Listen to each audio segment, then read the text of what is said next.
بسم اللہ الرحمن الرحیم۔ السلام علیکم۔ گلدستہ رسالت صلی اللہ علیہ وآلہ وسلم کے تمام دوستوں کو میرا سلام۔ ایک شخص ابراہیم ادھم رحمۃ اللہ کے پاس آیا اور کہا، کوئی ایسا طریقہ بتائیے جس سے میں برے کام کرتا رہوں اور گرفت بھی نہ ہو۔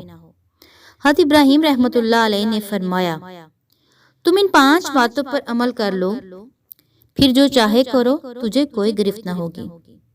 پہلا، جب تو کوئی گناہ کرے تو اللہ کا رزق مت کھا۔ اس نے کہا، یہ تو بہت مشکل بات ہے، رازق تو وہی ہے، پھر میں کہاں سے کھاؤں گا؟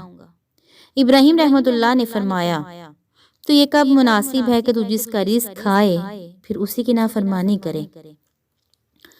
دوسرا یہ کہ اگر تو کوئی گناہ کرنا چاہے تو اس کے ملک سے باہر نکل کے گناہ کرو۔ وہ شخص بولا، تمام ملک ہی اس کا ہے، پھر میں کہاں نکلوں؟ ابراہیم رحمۃ اللہ نے فرمایا، تو یہ بات بہت بری ہے کہ جس کے ملک میں رہو اسی سے بغاوت کرو۔ تیسری یہ کہ جب تو کوئی گناہ کرنے لگے تو ایسی جگہ جہاں وہ تجھے نہ دیکھے۔ اس نے کہا، یہ تو بہت مشکل ہے، اس لیے وہ دلوں کے بھید بھی جانتا ہے۔ ابراہیم رحمۃ اللہ نے فرمایا، تو یہ کب مناسب ہے کہ تو اس کا رزق کھائے، اس کے ملک میں رہے اور اسی کے سامنے گناہ کرے۔ چوتھا یہ کہ جب ملک الموت تیری جان لینے آئے تو اسے کہنا، ذرا ٹھہر جا، مجھے توبہ کر لینے دے۔ وہ شخص بولا، وہ بھلا مہلت کب دیتا ہے؟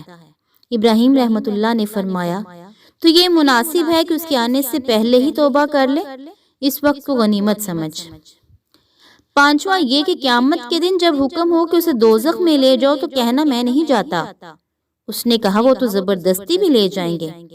ابراہیم رحمۃ اللہ نے فرمایا، تو اب خود سوچ لے، کیا گناہ تجھے زیبا دیتے ہیں؟ کیا تو آج کے بعد گناہ کرے گا؟ وہ شخص ابراہیم علیہ السلام کے قدموں میں گر گیا اور سچے دل سے توبہ کر لی۔ ویڈیو اگر اچھی لگے اس کو لائک، شیئر اور کمنٹ ضرور کیجیے گا۔ آپ کے فیڈ بیک کا انتظار رہے گا۔ اللہ تعالیٰ آپ سب کا حامی و ناصر ہو۔ ویڈیو دیکھنے کا بہت شکریہ۔ اللہ حافظ۔